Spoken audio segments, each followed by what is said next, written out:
Expectations और reality में काफ़ी डिफरेंस था कि यूके में कोई स्ट्रोम आने वाला है। उस बंदे ने मुझसे 200 पाउंड लिए, तो दूसरा शौक मेरे लिए ये था। तो आपको डिप्रेसिंग फील होता है थोड़ा, आपको यूके बहुत एक्सपेंसिव लगेगा, तो हमारी पूरी ज़िंदगी खा जाती है, तो आपको बिल्कुल मज़ा नहीं आएगा। आज का एपिसोड बहुत खास है क्योंकि आज मैं आपके साथ शेयर करने वाला हूँ अपने 3 साल का एक्सपीरियंस यूके में रहने का। सोचिए, यूके का कल्चर, वहाँ के लोग और डेली लाइफ के बारे में जानने का मौका। अस्सलाम वालेकुम दोस्तों, मैं हूँ आपका होस्ट फारान और आप देख रहे हैं little lessons of life with Faran. जब मैं यूके मूव हुआ तो मेरी एक्सपेक्टेशंस और रियलिटी में काफ़ी डिफरेंस था। तो आज मैं शेयर करूँगा आपके साथ वो सारी स्टोरीज, चैलेंजेस और टिप्स जो मैंने यहाँ पर आके फेस किए और जो मैंने टिप्स यहाँ पर आके यूज़ की। चाहे आप यूके मूव हो रहे हैं या सिर्फ ऐसे ही यूके के लाइफ के बारे में जानना चाहते हैं, तो ये वीडियो आपके लिए बहुत इंफॉर्मेटिव होने वाली है। तो शुरू से स्टार्ट करते हैं। जब मैं यहाँ पर लैंड हुआ था तो एक्सपेक्टेशंस और रियलिटी में काफ़ी डिफरेंस होता है, तो इसलिए मैं आपको ये सजेस्ट करूँगा कि आप अपनी एक्सपेक्टेशंस जितनी लो रखें उतना बेहतर है। अगर तो आप पाकिस्तान या इंडिया जैसे कंट्री से यहाँ पर आ रहे हैं तो आपको यहाँ पर अच्छा लगेगा, पर अगर आप मिडल ईस्ट से आ रहे हैं तो यहाँ पर आपको एडजस्ट करने में थोड़ा टाइम लगेगा। मैं मिडल ईस्ट से आया था और जब मैं यहाँ पर लंदन हीथ्रो एयरपोर्ट पे लैंड किया और उसको देख के मैंने क्या सोचा था कि लंदन हीथ्रो एयरपोर्ट क्या होगा और वो क्या निकला। मेरा पहला इम्प्रेशन यूके के बारे में ये था। Brother, what's that? What's that, brother? दूसरा मुझे सरप्राइज या शौक के लिए आप वो तब मिला जब मैं इमिग्रेशन से बाहर आया और मुझे पता चला कि यूके में कोई स्ट्रोम आने वाला है और लोकल ट्रांसपोर्ट सारे बंद हैं। ट्रेन्स भी नहीं चल रही और बसेस भी बंद हैं, तो आप बर्मिंघम नहीं जा सकते। फिर मैंने क्या किया कि मैंने एक वहाँ से सिम निकाली। वहाँ पर एक वेंडिंग मशीन्स होती हैं, वहाँ से आप सिम ले सकते हैं। सिम निकाली, मैंने अपने जानने वाले लोगों को कॉल्स की। फिर मुझे किसी ने प्राइवेट टैक्सी वाले का नंबर दिया, क्योंकि मेरे पास कोई ऑप्शन नहीं था, तो मेरे पास सिर्फ वही ऑप्शन था कि मैं टैक्सी यूज़ करके लंदन हीथ्रो से बर्मिंघम जाऊँ। उस बंदे ने मुझसे 200 पाउंड लिए, and 200 pound is a lot of money पहले इंप्रेशन में, पहली ट्रिप पे खर्च करने के लिए। तो दूसरा शौक मेरे लिए ये था। नेक्स्ट सरप्राइज जो मेरे लिए था वो ये था कि यहाँ पर वेदर की वजह से बहुत फ़र्क है दिन और रात के टाइमिंग्स में। दिन कब होते हैं, रात कब होती है, समर और विंटर में यहाँ पर बहुत फ़र्क है, तो आपको उसके लिए भी प्रिपेयर होके आना पड़ेगा। अगर आप यहाँ विंटर में आ रहे हैं तो आप यहाँ पर नोट करेंगे कि यहाँ पर 4:30 बजे शाम के, जब हमारे कंट्रीज़ में जब शाम होती है, सूरज होता है, यहाँ पर 4:30 बजे रात हो जाती है, पूरी अंधेरा हो जाता है, तो आपको डिप्रेसिंग फील होता है थोड़ा। और आप नए होते हैं तो आप डिप्रेशन में जाना शुरू हो जाते हैं अगर आप विंटर में आए हैं तो। पर तो अगर आप समर में आए हैं तो आप यहाँ पर बहुत इन्जॉय करेंगे, क्योंकि यहाँ पर एक 1 घंटा आगे कर देते हैं डे लाइट सेविंग की वजह से। और फिर जो रात होती है वो रात के 10 बजे या 11 बजे होती है, तो आपको बहुत टाइम मिलता है डे लाइट का और आप इंजॉय कर सकते हैं बहुत सारी activities even after office hours. Next point जो मैं बात करूँगा उस पर यह है कि सेटल होने में मुझे कितना टाइम लगा। तो सेटल होने में मुझे ज़्यादा चैलेंजेस नहीं फेस आए, क्योंकि जब मैं यहाँ पर आ रहा था तो मैं यहाँ पर एयरबीएनबी बुक करके आया था। तो मैंने कुछ 1 महीने के लिए शायद एयरबीएनबी बुक किया था। उसके बाद जब मैं यहाँ पर एयरबीएनबी में ही रह रहा था तो एक दोस्त के थ्रू मुझे एक रियल एस्टेट एजेंट का नंबर मिला। उसने मुझे अपनी शेयर्ड प्रॉपर्टी में एक रूम दिया। शेयर्ड प्रॉपर्टीज़ यहाँ पर अच्छी होती हैं, अगर आप वहाँ पर रहना चाहते हैं तो आपको वहाँ पर एक रूम मिलता है अटैच वॉशरूम के साथ, और उसकी कॉस्ट भी फिक्स्ड होती है, वहाँ पर सारे बिल्स वगैरह इंक्लूड होते हैं। तो वो मेरे लिए आसान था। मैं वहाँ पर रहा 6 महीने, तब तक मैंने अपना अपना अपार्टमेंट लिया। तो शुरू में अगर आप यहाँ पर आ रहे हैं और आपके पास कोई ऑप्शन नहीं है तो मैं आपको सजेस्ट करूँगा कि एयरबीएनबी यूज़ करें। एयरबीएनबी अच्छा एक्सपीरियंस है, मेरा भी फर्स्ट टाइम एक्सपीरियंस था, एयरबीएनबी यूज़ किया मैंने जब मैं यहाँ यूके आया, पर it was a very good experience for me. और मैं दूसरा ये रिकमेंड करूँगा आपको कि आप अपने नेटवर्क को, अपने रिश्तेदार, अपने दोस्तों का नेटवर्क ज़्यादा से ज़्यादा यूज़ करें जब आप यूके आएँ, अगर वो यहाँ पर ऑलरेडी हैं तो। क्योंकि जब तक आप यूके में सेटल नहीं हो जाते आपको मज़ा नहीं आता, आप डिप्रेस नहीं फील करते हो।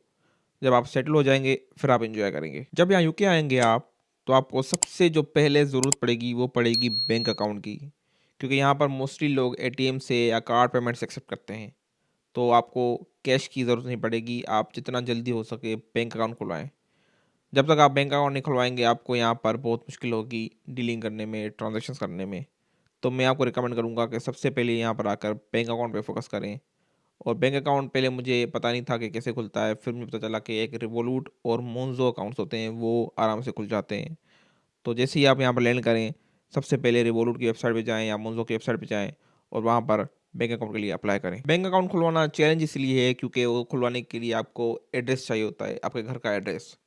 तो अगर आपके पास घर का एड्रेस नहीं है क्योंकि आप नए हैं यहाँ पर, तो आप एयरबीएनबी का एड्रेस दे सकते हैं for the time being. Otherwise आप अपने रिश्तेदार या किसी दोस्त के घर का एड्रेस दे दें और बैंक अकाउंट खुलवा लें। मैंने भी ऐसे ही किया, मैंने अपने एयरबीएनबी के एड्रेस पे रिवोल्व का अकाउंट खुलवाया, उसके बाद मुझे आसानी हुई डीलिंग्स करने में, ट्रांज़ैक्शंस करने में। जो मैं यहाँ पर कैश लेके आया था, वो मैंने वहाँ पर डिपॉज़िट करवा दिया। और डिपॉज़िट ऐसे नहीं होता कि आप कहीं बैंक जाएँ और वहाँ पर डिपॉज़िट करवाएँ। डिपॉज़िट मैंने ऐसे करवाया कि मैंने किसी अपने दोस्त को कैश दे दिया और उसको मैंने बोला कि अगर तुम ये पैसे कैश में यूज़ करो और मुझे अपने अकाउंट से पैसे ट्रांसफ़र कर दो इतने अपने मेरे अकाउंट में, तो वो ज़्यादा बेहतर है, आप ऐसे कर सकते हैं। एक चीज़ और कि जब आप यहाँ पर आएँगे तो आपको यूके बहुत एक्सपेंसिव लगेगा और एक्सपेंसिव है भी नो डाउट। जब तक आप यहाँ पर कमाना शुरू नहीं करते, तो आप अगर अपने कंट्री से पैसे लेके आएँ तो यहाँ पर आपको बहुत एक्सपेंसिव लगेगा और आप हर चीज़ की प्राइस कंपेयर करेंगे अपनी कंट्री की प्राइसेस से। तो ये नॉर्मल है, अगर आप ऐसे कर रहे हैं तो बिल्कुल टेंशन ना लें, ये ओवर द टाइम बिल्कुल सही हो जाएगा।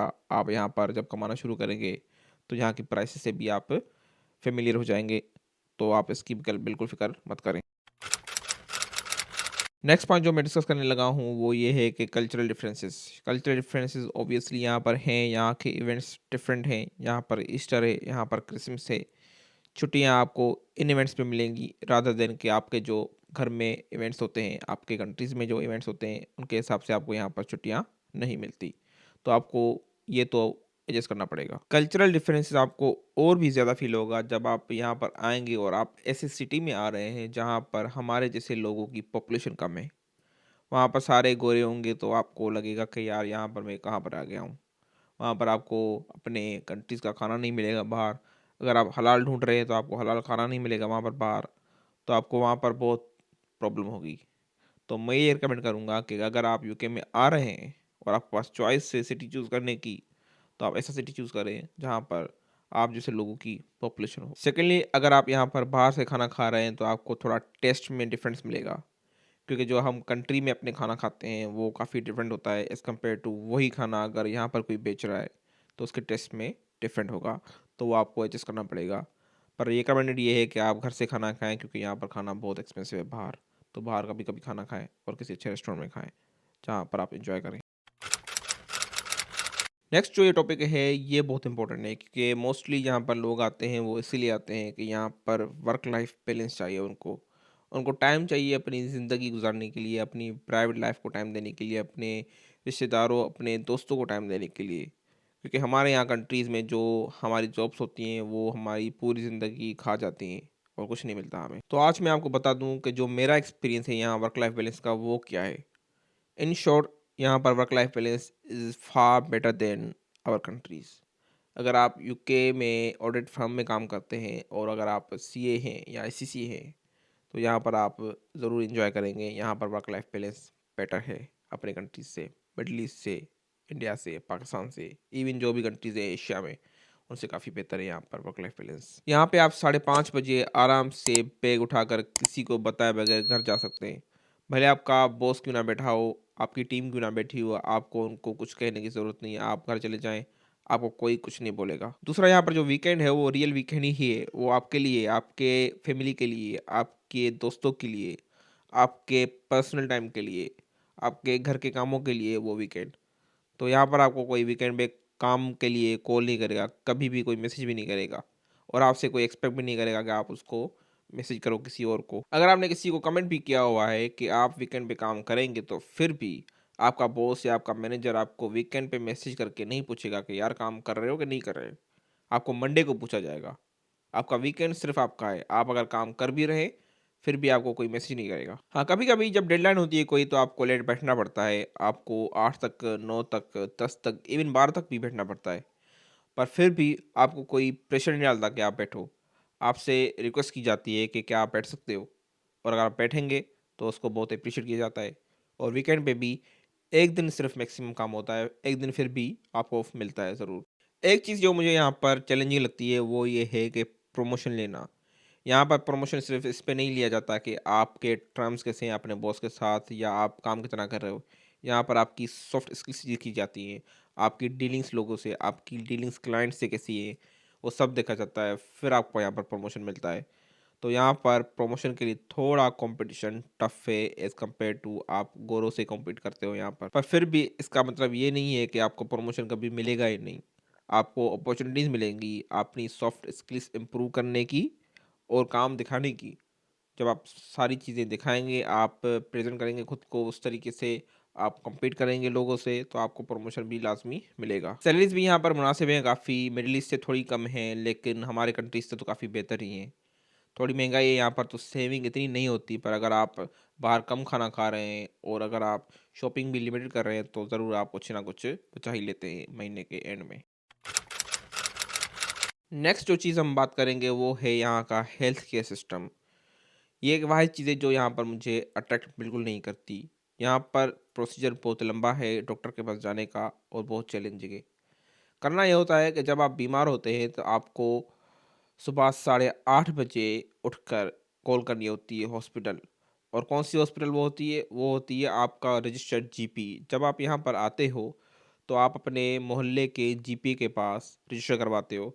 तो 8:30 बजे आप कॉल करोगे, आपको उस दिन की अपॉइंटमेंट मिलेगी, फिर आप जीपी के पास जाओगे। अगर आपको उस दिन की अपॉइंटमेंट नहीं मिली तो फिर दूसरे दिन आपको वही 8:30 बजे ट्राई करना पड़ेगा उठकर, और फिर उसको कॉल करनी पड़ेगी और फिर अपॉइंटमेंट लेनी पड़ेगी।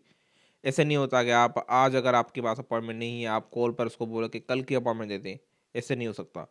आपको कल फिर उठ के 8:30 बजे कॉल करनी है, फिर आपको अपॉइंटमेंट मिली तो मिली, अगर फिर भी नहीं मिली तो फिर तीसरे दिन ट्राई करना पड़ेगा, फिर ऐसे ही। और अगर आपकी तबीयत बहुत ज़्यादा ख़राब है और आप सोचते हैं कि आपको इमरजेंसी में जाना है, तो इमरजेंसी में यहाँ पर बहुत रश होता है, आपको 3 या 4 घंटे वहाँ पर बिठाया जाएगा, वेटिंग होगी, फिर आपको देखा जाएगा। तो इसलिए वो बिल्कुल लास्ट रिज़ॉर्ट होता है कि इमरजेंसी में कोई जाए। ये तो जो हेल्थ केयर सिस्टम है वो ये है गवर्नमेंट का। जो आप यहाँ पर आते हो, आप आईएचएस पे करते हो, तो आपको गवर्नमेंट की तरफ से फ्री में मिलता है। पर अगर आप इसको कवर करना चाहते हैं, आप ये फॉलो नहीं करना चाहते, तो आप अपनी ऑफिस से, अपनी कंपनी से हेल्थ केयर प्राइवेट ले सकते हैं बेनिफिट के सूरत में, जिसके ज़रिए आप ऐप के थ्रू कहीं भी किसी भी वक्त अपॉइंटमेंट बुक कर सकते हैं। आपके साथ कॉल करेगा डॉक्टर, या वीडियो कॉल करेगा, या आपको हॉस्पिटल बुलाएगा, तो वो थोड़ा ज़्यादा बेहतर हो जाता है। आप किसी भी टाइम डॉक्टर को देख सकते हैं। जहाँ पर मैंने यहाँ पर इनकी इतनी बुराई कर ली हेल्थ केयर सिस्टम की, तो वहाँ पर अच्छाई तो बनती है ज़रूर। तो अच्छाई की सूरत में ये है कि अगर आपकी वाइफ या कोई प्रेग्नेंट है और उसकी चेकअप्स यहाँ पर बहुत फ्री होते हैं, बहुत रेगुलर होते हैं, उनको ये बहुत ही अटेंशन देते हैं।